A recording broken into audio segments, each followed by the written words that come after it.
अस्सलामुअलैकुम नाजरीन, क्रिकेट की ताज़ा तरीन अपडेट हासिल करने के लिए मेरे चैनल को सब्सक्राइब कर लें। Mohammad Aamir global T20 Canada में वैनकूवर नाइट के लिए चमक रहे हैं। मोहम्मद आमिर ने ग्लोबल T20 कनाडा में हफ्ता को टोरंटो नेशनल के खिलाफ वैनकूवर नाइट के लिए शानदार कारकर्दगी पेश की।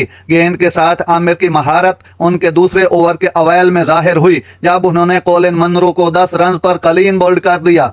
उन्होंने 13वें ओवर में रोस्टन चेज और मोहम्मद नवाज के दरमियान 36 रन की शिराकत को तोड़कर अपनी महारत का मजीद मुजाहरा किया। आमिर ने चेज को 23 रन पर आउट किया और फिर ओवर की आखिरी गेंद पर नवाज को 14 रन पर कैच आउट कर दिया। बाएं हाथ के तेज गेंदबाज ने सिर्फ 24 रन देकर 3 अहम विकेटों के साथ अपने 4 ओवर के स्पेल का खात्मा किया। उनकी गैर मामूली बॉलिंग ने नेशनल्स को उनके 20 ओवर में 127 9 विकेट तक महदूद करने में अहम किरदार अदा किया। नाजरीन, ऐसी बर वक्त खबरें सुनने के लिए मेरे चैनल को सब्सक्राइब कर लें। अल्लाह हाफिज।